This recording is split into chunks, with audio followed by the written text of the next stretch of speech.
So Erev Tov, good to see you.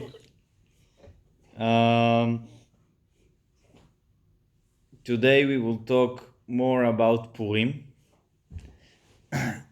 but we will of course mention our parasha, and there is a lot of interesting things in Purim, of course, in the story of Purim, the story of the Megillah, and there is very, very interesting things in our parasha as well. So first of all, in short review of our parasha, what's going on. So it's basically we continuing. The name of our parasha is Tetzave. Ve'ata tetzave, and you shall order, maybe.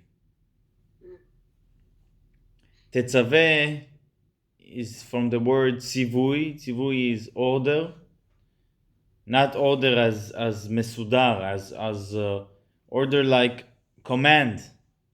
Tetzave is more command. So Moshe commanding the building of the Mishkan. That's what we started last week, and in Tetzave, Moshe continuing to talk more few details about the altar from gold that we mentioned also last week, and about the clothing of the priest, and the high priest, and the regular priest. Tetzaveh in Hebrew is like, as I said, is command, and it's not only that, it's from the word tzavta. Tzavta is together. Tzevet. Tzevet, if we're saying, tzevet is like a team. So, ve'ata tetzaveh means that God telling us from all those details, so many details about the building. So God telling us, I am in the details.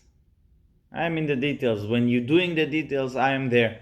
There is a very interesting video about that someone telling a story that he came with his wife and father-in-law to the Rebbe to meet one by one. And how it worked was that everyone wrote a note with questions or blessing that he wants.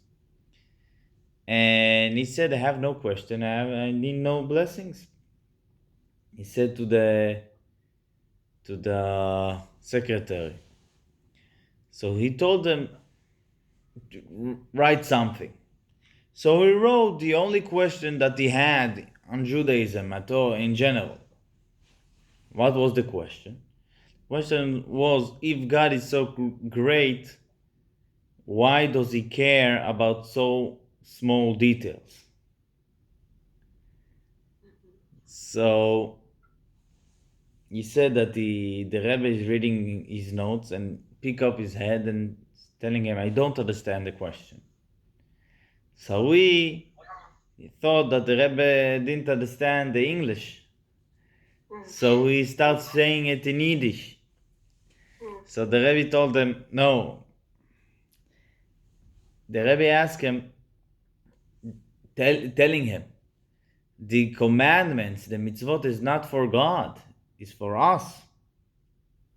God, He is so great, but He created a world. The world is limited, and there is a lot of details in the world. And God telling us, I am in those details. You want me? I am there. It means that the mitzvot is not for God. The world is with a lot of details. We don't know what is considered small detail, what is considered big details, especially today that we know that tiny things can change everything. For example, all the situation that we are in. You can say, I don't see anything. Viruses. Yes. So details are something that exists, and God is in the details. Okay, this is, by the way, about mitzvot and details. So we have the clothing of the priest is very interesting, a lot of interesting things. We have the Choshen with the 12 stones that the high priest was wearing. The high priest also have a light blue coat and gold tablet, maybe. I don't know how to call it. That was in his forehead. In Hebrew, it's called tzitz. And a lot of interesting things. If we're looking about connection between our parasha to the Megillah, to the story of the Megillah. In our parasha, there is one name that is not mentioned. That the name of Moshe. The name of Moshe is not mentioned in our parasha, and this is the only parasha since the birth of Moshe that his name is not mentioned. And it's very interesting. But what is the first word of our parasha? Ve'ata. We continuing the previous parasha that God speaking to Moshe, and then Ve'ata Tetzave, and you shall command. Who is you? Moshe, of course. So the first word of our parasha is Moshe himself. But there is no mentioning of Moshe. So if we looking up on the first words of our parasha doesn't have the name of Moshe. But in the other hand, Moshe is the most important person in our parasha, because all the parasha is what God telling Moshe. First of all, why the name of Moshe is not there? So the most common explanation about that is that when Moshe, next week we will read about the discussion between God and Moshe after the Jewish people built the Egel, the golden calf. So Moshe telling God, if you want to destroy the Jewish people, you should erase my name. How you say erase? Yeah, erase my name from the Torah. I am not connected. So there is a rule that word of tzaddik is true. And when Moshe said that, even though in the end, of course, God did not kill the Jewish nation, but what he said was exactly, it happened. That's why there is one parasha with the name of Moshe not there, because something needs to happen. Why specifically our parasha, the previous parasha before? So the Rebbe is saying very simple explanation. One time he said, because this was the complete parasha before. The complete parasha was before that discussion was our parasha. So that's why in our parasha the name of Moshe is not mentioned. We will leave it by that, and we will continue a little bit about the Megillah. Maybe before I will say something that we're learning from our parasha, something I think it's very important in the Jewish belief. There is argument in Talmud about this tzitz that I mentioned. We know that on the tzitz was two words, Kodesh leHashem, holy for God. That was written on the tzitz. And there is few arguments how it was written, if it was bigger than the tzitz itself, the letters was going out or going in, but there is in the Talmud argument how exactly it was written. The second word was above or under, or it was in the same line. It was argument in the Talmud. And Chachamim said, what is Chachamim? Chachamim, the majority of our sages said, of course, when they saying something, what does that mean? It means that this is how they understanding from all the Torah that they know. This is what they're understanding from their rabbis. And this is what they're thinking that was, yes? That the second letter was above. LeHashem Kodesh, meaning the second letter was above the first one. Okay. Rabbi Yochanan, if I'm not mistaken, I don't remember, Rabbi Elazar, I don't remember the name of the rabbi that's saying that they were in the same line. Kodesh LaHashem were the same. And he said not only that, this is what I think. I was in Rome and I saw the tzitz that they took from the temple. And it was in the same line. Okay? We always, there is discussion in the Jewish nation that the menorah, Romans have the menorah until today. About the menorah, we don't know. But one of the things, there is few sages that saying that they saw in Rome, they had very famous visit in Rome, few of them from the Talmud sages, and they telling things that they saw there. One of the things, it's that story that he said that he saw the tzitz of the high priest of the second temple, and it was written in the same line, Kodesh LaHashem. We would think that after he said that he saw clearly that they were in the same line, so everybody would say, no, he saw. We didn't saw, we just know what they told us. But it's not like that. The majority of the rabbis that said that it was above, still saying it was above. How it can be? You heard from someone that heard from someone, and he saw it. So it's typical Jewish argument in the Talmud. We find a lot of times,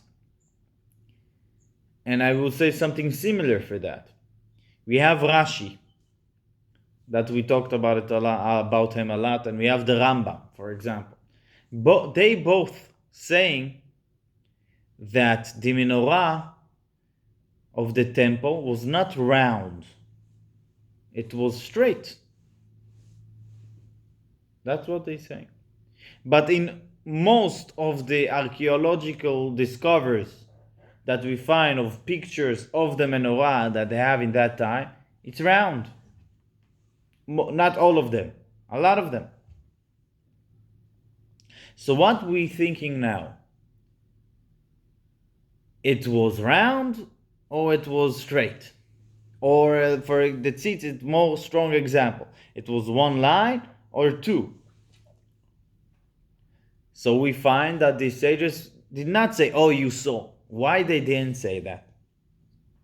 Not because they were living in the dark and what the rabbi said, this is true and I don't care about reality. No. What you saw was right, and you saw tzitz, and it was. But what my rabbi said is true. So, maybe you saw some fake one. Maybe they did double in order that the Romans will not take the original. Maybe they have a lot. And I'm talking about the most important opinion. It was like that, but there were few not.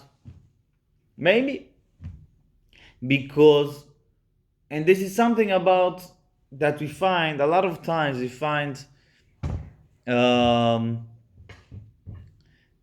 things that we say, oh, it's probably the menorah is example about round the menorah. And I would say another thing. There is a famous story that is also connected to our parasha about Alexander Mukdon. You know Alexander Mukdon. That he was a very big conqueror. and he conquered a lot of countries around Israel. And there is a story in the Talmud that he went to conquer Israel, Jerusalem. And he came to Jerusalem with his horse. And the big high priest of that time went outside Jerusalem with all the clothing of the high priest. Even though according to the simple law it's not allowed. You need to stay with the clothing inside. Now there is sometimes that extreme measures need to be taken. And he went outside to greet Alexander. And Alexander, in the second that he saw him, he went down from his horse, kneel, and they agreed that he will not conquer Jerusalem. Why that? He said that he had a dream last night, and I saw this guy with all the clothes. Something like that. I don't remember all the details. It's a story in the Talmud. Actually, from then, we named the name Alexander. Alexander is not a Jewish name, but from that, one of the things that the high priest promised the king, that it will be a Jewish name, and it started with the Levites, and then it became all the Jewish people, and it became a Jewish name. So it was for many, many, many years, all the researchers and archaeologic or historians said that this story is not true. Why? Because according to our knowledge, Alexander was not there. He was not in Israel, never. But in the last few years, they discovered that he were, and there is proofs, and very interesting proofs. So it's just interesting. It's connected to our parasha in few ways, from the clothes of the high priest, and from the menorah, and from the tzitz. But this is just interesting. Now let's talk a little bit about the Megillah.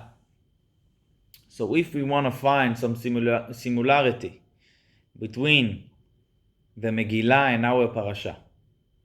In our parasha, the name of Moshe is not revealed, but is there behind the scenes. Ve'ata, and you. In the Megillat Esther, the name of God is not mentioned one time. One of the books of the Bible, there is no mention of God. One of the books of the Holy Bible. And very interesting. Why is that?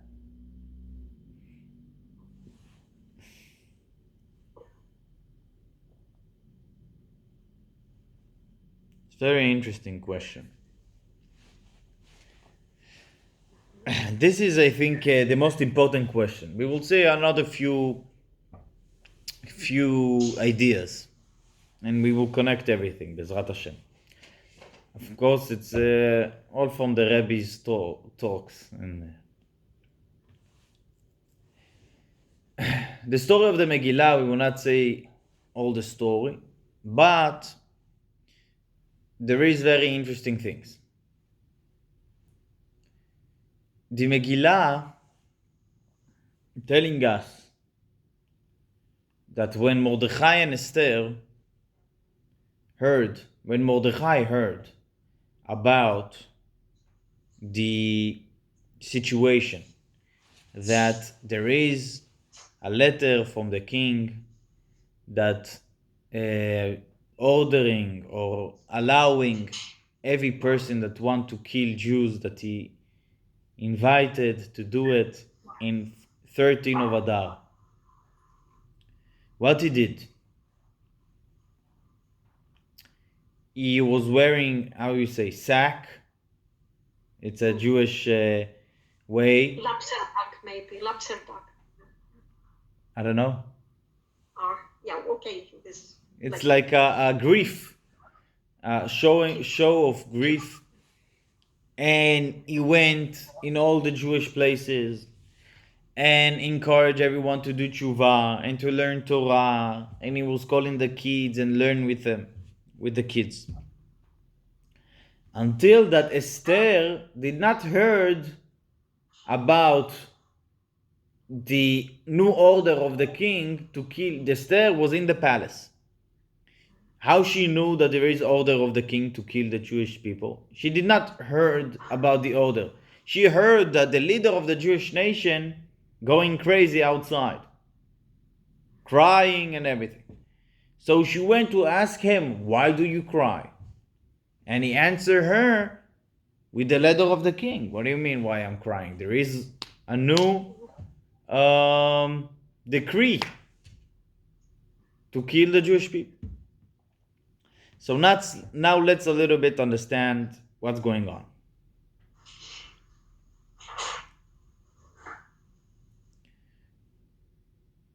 The king killed his wife. This is how the Megillah starts.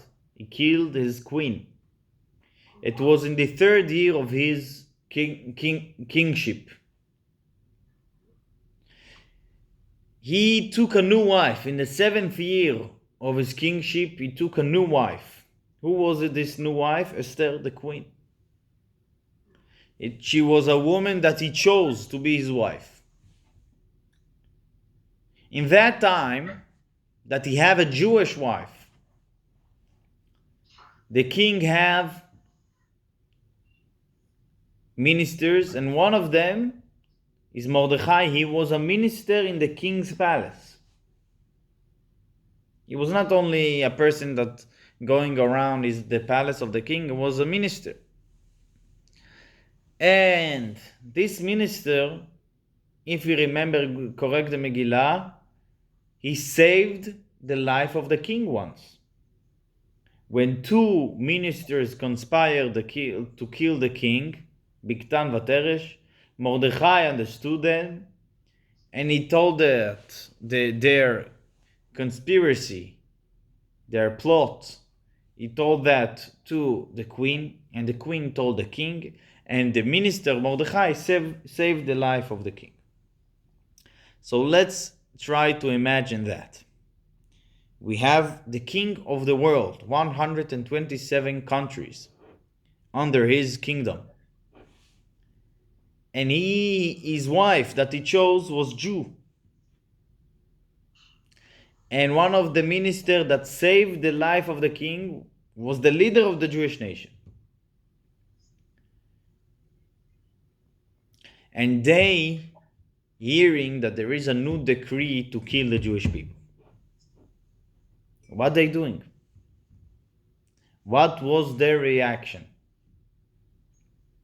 The reaction of Mordechai was crying, going all over the city, the Jewish people, telling them to do tshuva, to pray, to learn. That was Mordechai's reaction. What was Esther's reaction? So she asks Mordechai, and they have a interesting conversation between them. And they deciding that Esther must go to the king to speak with him about the situation. Esther telling Mordechai, I cannot. You cannot go to the king if he didn't call you. You can go, but then there is a chance that you will die. If the king will not be in the right mood, he will not offer you his want, and you will need to touch the want. If he will not offer you his want, you're going to die. And the king did not call for me for more than 30 days. So if I'm going now to the king, I'm taking a very big risk. But she decided to do it. What was her preparation to this fragile time to go and meet the king? She was not taking new clothes or new perfume or anything like that. she fasted for 3 days. She did not eat and drink for 3 days. And all the Jewish people did it. That was the high connection person of ours in the government, the queen of the most powerful person. What was her preparation to meet the king? Not becoming more beautiful, to fast 3 days. We know after fasting 3 days, probably you don't have power to stand, you don't have energy, and you probably even not look as well as you would look after a nice meal. That was her preparation. And this is very interesting. We need to understand their reaction. What was the secret of their reaction? Mordechai is going to cry all over the city, and instead of being a minister and try to use his connections, and Esther also, this is the Jewish way. So if we will look deeper to the story of the Megillah, we will understand a little bit more what their reaction. And it's also, of course, connected to that the name of God is not mentioned in the Megillah.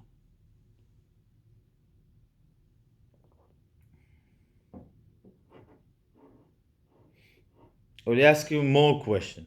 Another one. What is the name of the holiday? What is the name of who? Holiday. Holiday. What is the name? Purim. Purim? What is Purim? You mean how to translate in up? What is the meaning of the word?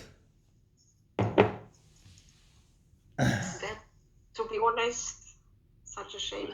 I don't know what I to say. just really forgot. We will start from a different question. What is the meaning of the word Chanukah? Just to Chanukah. Chanukah is on the word educate. Because on Chanukah they educated the work in the temple, re-educated the work in the temple, start again the work. This is Chanukah. Chanukah chinuch, it's education in Hebrew. Purim is lottery, raffle. Two questions. Why lottery? And it's not in Hebrew. Purim is not a word in Hebrew. Purim is a word in Persian, in the language that they spoke there. The Megillah telling us that Haman wanted to destroy the Jewish nation. But when? When to destroy them? So he did a raffle. And he did a pool. Pool, it's a raffle. And the Megillah telling us, pool, hu hagoral, the Megillah translate. What is pool? Is goral. Why the Megillah translate? Because pool is not in Hebrew. Pur, I remember, yeah, but not Purim, yeah. So Purim, it's about the raffle. Why we naming the holiday about the raffle? This is maybe the smallest detail in the Megillah.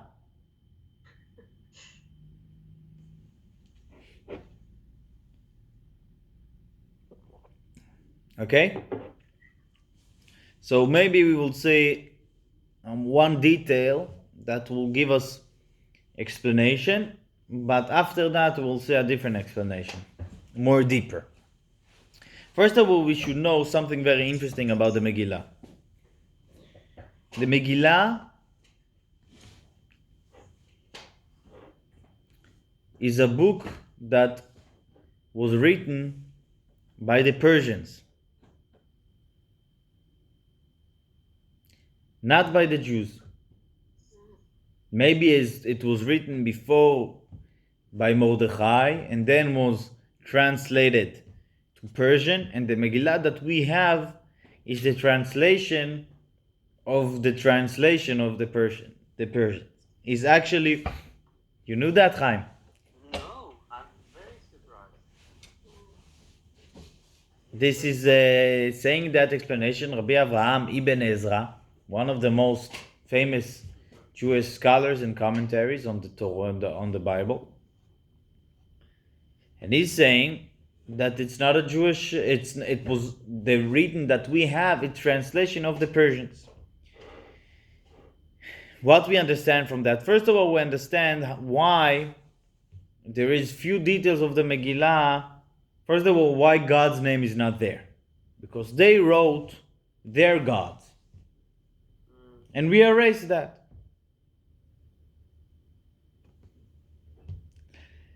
This is one thing. That is, this is what he's talking about. But I think, and I'm not sure about that we understand from that many more things. We understand why the Megillah starting with the story of the feast, and so many details about the feast. And we understand why in the end of the Megillah there is few details that not connected so much to the story in first glance. The Megillah, in the last chapter, the Megillah telling us that Achashverosh put new taxes. Okay, how it's connected to the Megillah that he put new taxes? So, of course, there is explanations for that, but simple reason we can understand if we're saying that the Megillah is a book, it's a translation of their books, of the Persian books. Also the name Mordechai and Esther is not Jewish names. Esther, the Megillah saying Esther, when the Megillah first representing us, introducing us to Esther, the Megillah saying Esther, he Hadassah. Her Jewish name is Hadassah. So the Megillah translate because they are translated. Okay. So we understood maybe why God's name is not mentioned. And we understood what Purim is not in, it's in Persian because it's translation of Persian. Okay. But let's say it's true. Of course it's true. Because Ibn Ezra, Rabbi Avraham Ibn Ezra said that. But it's not enough. Because the Megillah is one of the books of the Bible. It's one of the holiest books. Of course, every detail there, even if there is other reasons, there is real reason, Jewish reasons, something that we can learn from it, and so on. Okay.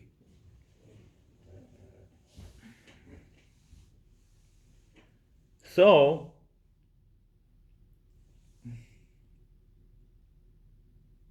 there is a discussion between what second? We will start with a different discussion. It was a discussion between Rabbi Shimon Bar Yochai. Rabbi Shimon Bar Yochai was, as we know, one of the biggest sages in the time of the Mishnah, and he asks, and his students asking him, why do you think was the Jewish people deserved such a terrible decree from the king? What does that mean? It means that if the Jewish way is not to think that the king decreed something bad and then God intervened and saved the day. It's not like that. Also, the decree, the order of the king was also from God.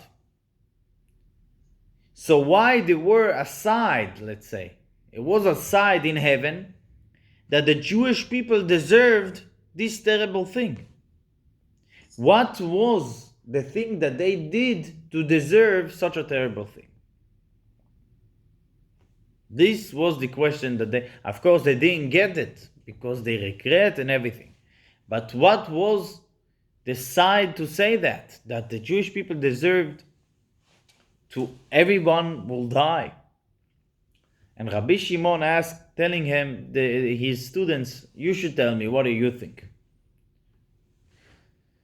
So they telling Rabbi Shimon and listening what they telling him. They deserve to die because they enjoyed the feast of Achashverosh. We will stop the story here, what he answered, but how we can understand what they're saying. Let's say that to enjoy the feast of Achashverosh is the most terrible thing on earth. Let's say. So, because, I don't know, let's say, big part of the Jewish people was in the feast. So everyone needs to die. There's nothing to do. God needs to kill everyone. It's not proportional. There is nothing proportional to this kind of sentence.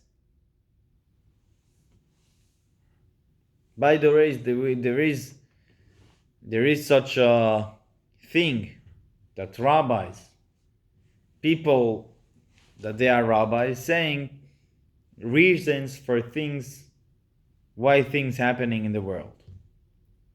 You can go on YouTube, you would see some rabbi saying that this and that happening because people talking at the synagogue.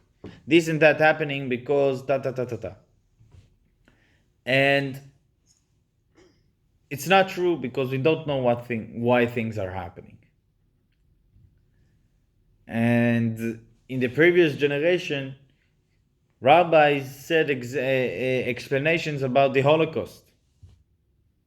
And the truth is that there is no explanation on the Holocaust. We cannot understand. There is nothing that the punishments need to be such a horrible punishment.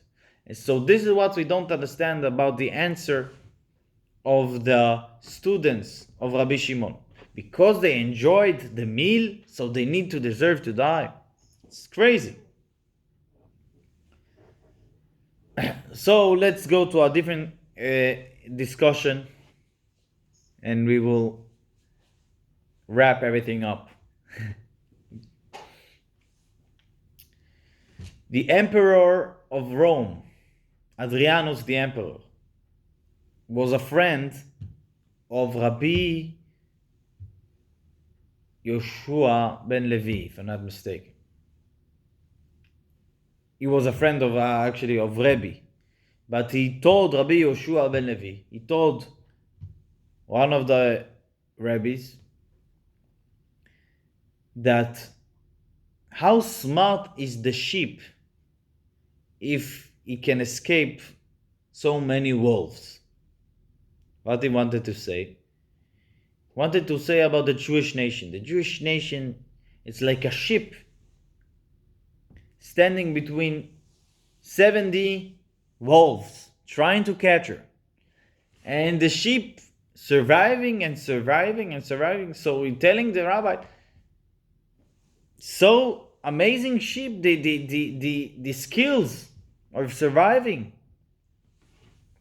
that this sheep have. So the Rabbi answering him, I'm sorry, I not remember the names of the rabbis that they said today. The Rabbi telling him, you think the sheep is so smart, so skilled? No. The shepherd is very skilled. The sheep cannot have a chance from 70 wolves. There is a very, very smart shepherd that he knows what he's doing. Without the shepherd, the sheep doesn't have a chance. Let's say the sheep start thinking that he is skilled. Let's try have connection with the wolves, to be a friend.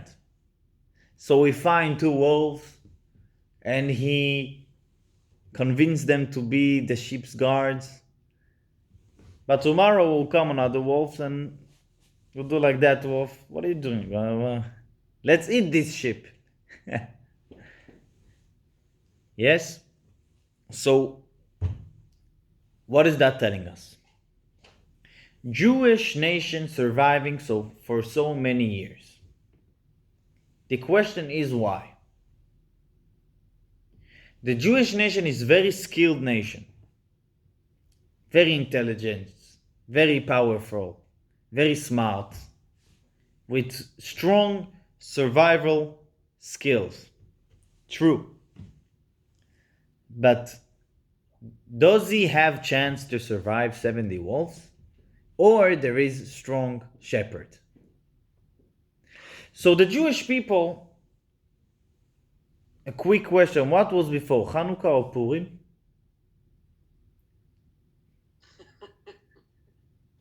Huh? I think. Hanukkah was before. What? Hanukkah. Chaim? Hanukkah, I think. No? No? Of course not. Purim was before. Purim was in the time between, it's okay. Purim was between the two temples. When the time that there is no one in the Jewish land. At the time of the last temple, yeah. Yes? And the Hanukkah was in the time of the second temple. Second temple, yeah.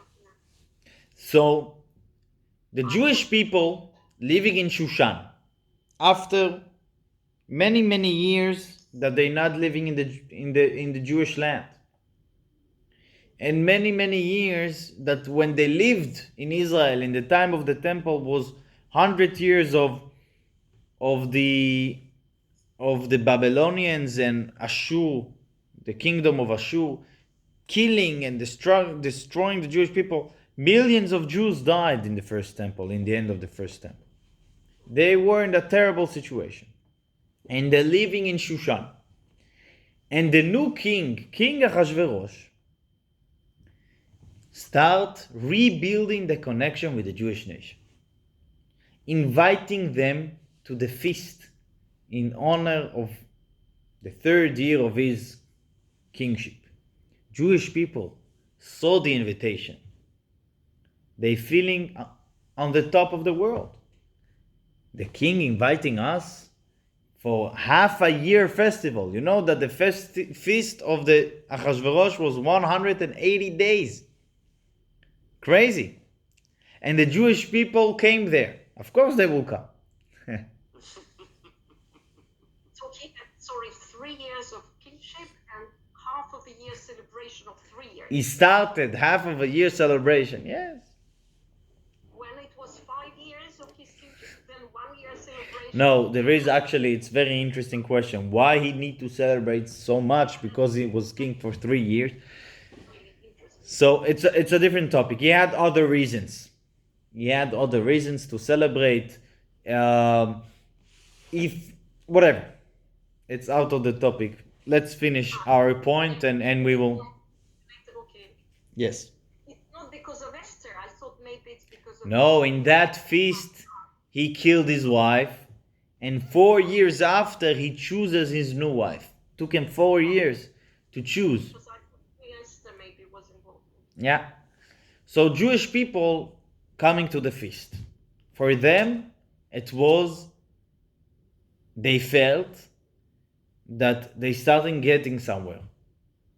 We need to understand, the Jewish people lived in Israel for 1,000 years before that. Maybe 900 years. And they have King Solomon and King David, and they have Yehoshua and all the prophets and everyone. It was a glorious history. Everybody trying to conquer them. And then they died in the end in a terrible, it ended in a terrible situation. Their exile, no one lives in Israel. And then the new king embracing the Jewish people, inviting them to the feast. So they felt very good about that. They said, oh, we have connections. So, after that, the king choosing wife. Who is his new wife? Jew. How crazy is that? The Jewish people, again, on the top, they feeling so close to the king, so powerful. They have so much power now. And one of the big ministers that the king owing his life to the minister is the leader of the Jewish nation, Mordechai.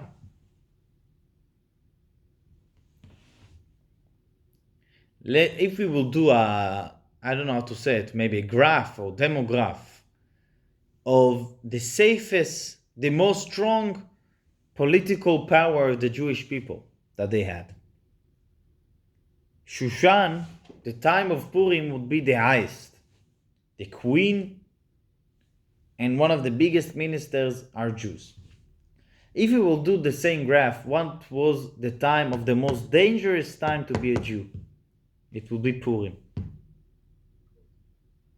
It was the only time that there were a decree to kill all the Jewish people all over the world. In Hanukkah, it wasn't. Never was like that. No, of course not. No, Hanukkah, even though it was after, it was not also like that. They didn't want to kill the Jewish people, and not all the Jewish people was there. How do those two graphs fitting each other? The most strong political time and the most dangerous time. Because that was their problem. The problem was that the higher they got, they rely on the natural powers that they have. They think, oh, we have queen, so we more safe now. We have a big minister, Jewish big minister, we safe more now. And we have the king inviting us to the feast. We will enjoy it because we're now closer to the power. God, seeing this sheep, start thinking to the sheep, start thinking to yourself, you know what, I will be friend with this wolf and with this wolf. And so God, what's saying? It's not a punishment. You know what, let's give it a try. Let's give it a try. Let's see how skilled you are. And in the minute that the special guard that the shepherd have on the sheep, the special guard that God guarding the Jewish nation, if we start going with nature, we will be at the top of our connection, but we will be in the dangerous time, because according to nature, it doesn't matter. Jewish people always, it will not work. The only reason that Jewish people survive is because they knew that there is shepherd, that he is guarding them, not connected to the political situation. So Mordechai hears the decree and he exactly knows what's the problem. The problem is not with my cousin, my wife Esther have connections. It's not with the connections. It's with the connection between Jewish people to God, not the connection that we have with Achashverosh. So that's why, first of all, we need to do tshuva, to reconnect with God, to understand that all the power that every Jew has is with God.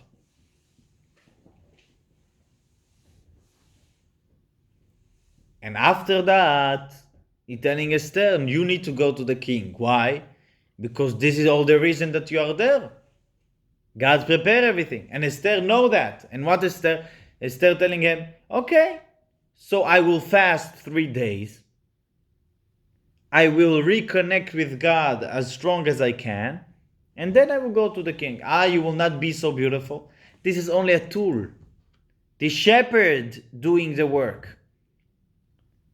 The materials, political things that I will do, they will just be because God wants us to use our connection. But this is not, the redemption will not come from my connection with Achashverosh. They will come from the shepherd. from God. The problem was not with the connection. With Achashverosh. The problem was the connection between Jewish people with God, and this is what needed to be corrected. And now we're understanding what was the answer of the students of Rabbi Shimon. They answered they enjoyed the meal. They went to the meal very happy. They thought to themselves, now we will be strong because now we have connection. And God saying, no, actually you invited and it will stay the same. If I will guard you, you will be okay. If I will not guard you, it doesn't matter your connections because they're only a tool. This is Purim. And this is why in all the Megillah, the name of God is not revealed. Why?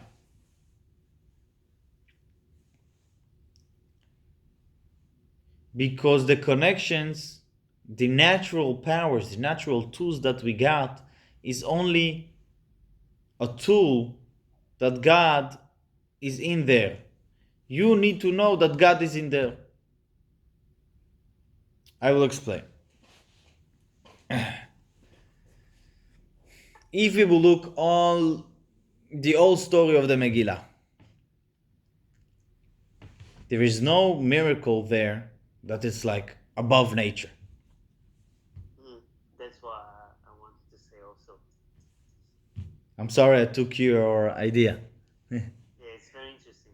There is no one miracle above nature. Every step of the way, it's amazing that Achashverosh chose a Jewish girl. But can happen. Jewish girls are okay, they're fine. So can be that he's choosing them. It's amazing that Mordechai heard the discussion of the two servants and he told it to the queen, and it's amazing that the king didn't get to sleep, and it's as amazing everything. It's coincidence, amazing, but there is no miracle. God's name is not revealed. But if you will look all the story, of course, it's an amazing miracle. So if you're taking every detail, you would say this is not a miracle, this is not a miracle. But everything together is the biggest miracle. So what does that mean? It means that God is everywhere. You don't need to rely. You have new powers. You have no connection with the government. It's God there. You don't see that. It's a tool that God gave you. You need to reveal it. You need to feel it. If you're not feeling it and you're relying on the material power that you have and thinking that they are important, so you're not looking on you will not see God there. You need to reveal. This is the whole point of the Megillah, to understand that in everything physical, in every power that we have, there is God inside us. And without God, nothing will be. So this is what the name of God is not revealed, because it's not a miracle that the sea would split to two and everybody saw God and saw that God is above nature. No. God is in the nature. That is in their connection that you have with the government. It will be, if you will trust God, God will let you use it to good. If you will not trust God, it will fade. It will turn against you. What's the name of the book? Megillat Esther. Yes? מה זה Megillah? From what word is Megillah? What word in Hebrew it's reminding you? Scroll? Megillah is scroll. This is the literal translation. Megillah is similar to the word Gilui. What is Gilui? Revelation. To reveal. What is Esther? Name of Esther. The Esther, it's connected to the word to cover. Megillah it's to reveal. Esther is cover. So Megillat Esther mean to reveal what is covered.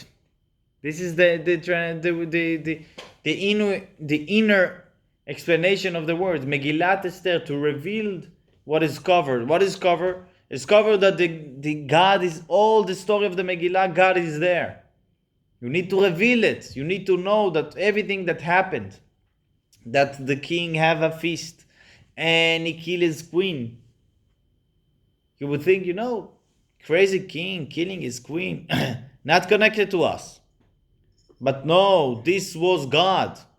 Because of that, after he chose a new queen. And after everything came from that.